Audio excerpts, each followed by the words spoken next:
Hi everyone, join me for a walk in the woods. Today we'll be focusing on spring wildflowers. These wildflowers come in all shapes, sizes, and colors of the rainbow. See which colors you can find. But while you're using your eyes, also use your ears, and you may hear some really cool birds calling in the background, frogs singing their spring tunes, or even a babbling stream. So let's take a walk through the woods. Before we start our journey, join me in keeping track of the flowers and their color.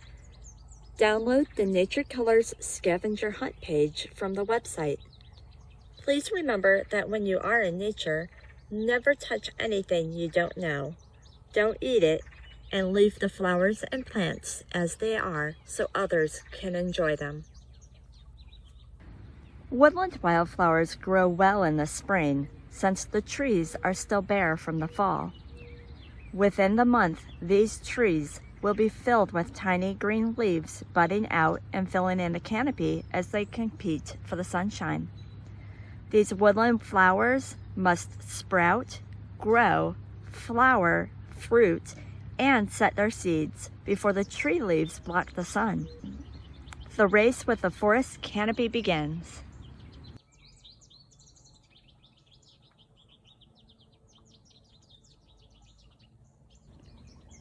Our first stop is the hepatica, one of the first flowers to appear in the woods.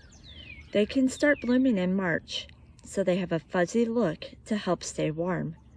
The flowers can be in shades of white, purple, lavender blue, or pale pink, and can have 6 to 10 petals. Let's take a closer look at the leaves. They have 3 pointed lobes, making this a sharp-lobed hepatica, also known as liver leaf due to the color and shape of the leaves as they turn deep reddish brown or the color of liver by fall.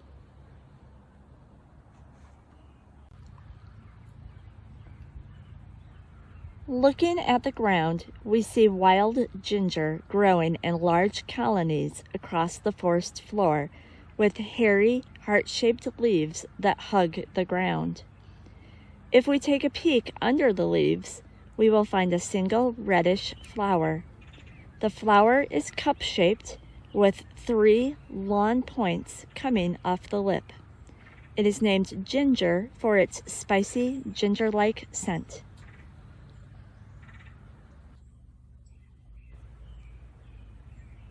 In wetter areas, we find swamp buttercup growing close to the ground with yellowish green to dark green leaves and a single shiny bright yellow flower.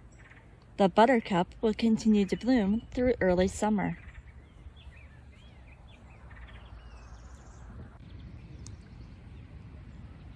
The trout lily has a white, nodding, lily-like flower that closes at night or on cloudy days. The leaves are a mottled green and brown like a trout, giving the plant its name. It must have 2 leaves for the plant to flower and is also known as white dogtooth violet. Many of the spring flowers start with a flower popping up first, followed by the leaves. The wild leek is different. Its large, flat leaves cover the forest floor first and have a strong, oniony smell. But before the plant flowers, the leaves wither and disappear. By early summer, a leafless stalk of small white flowers will appear and bloom.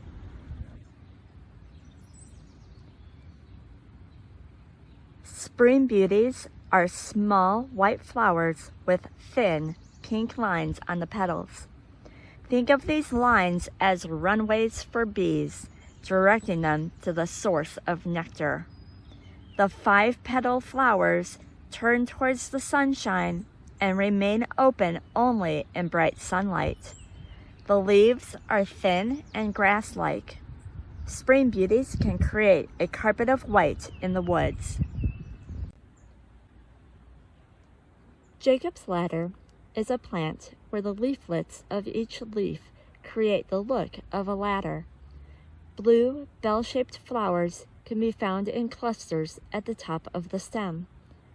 This delicate plant's common name refers to the leaves resembling a series of steps on a ladder in a dream by the biblical Jacob. Cutleaf toothwort have 3 deeply toothed leaves in a whorl around the flower stem. Each blossom has 4 petals that curve outward, forming a small cross. Near the end of spring, the leaves will turn a bright yellow. Over 150 years ago, the pioneers used this plant as a folk remedy for toothaches. Bloodroot starts as a single pale green leaf coiling tightly around the flower stalk. After the flower opens, the large, deeply lobed leaf unfurls.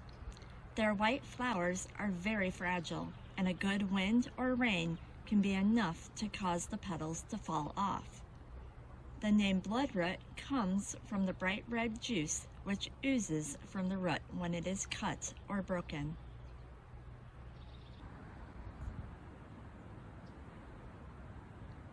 Bellwort has a yellow, long, bell-like flower that hangs in a graceful way. Each flower stem is bent just above the flower so it hangs downward. The leaves of the plant also hang down and wrap completely around the stem so that it pokes through the leaf. Dutchman's breeches are one of the easiest flowers to identify in the spring. The leaves have a feathery, fern-like look. Its name refers to its look, as a single blossom resembles a pair of breeches or pants hanging upside down. Thanks for joining us on our early spring flower walk. Next time you're out in the woods, take a closer look at the forest floor and the flowers that live there.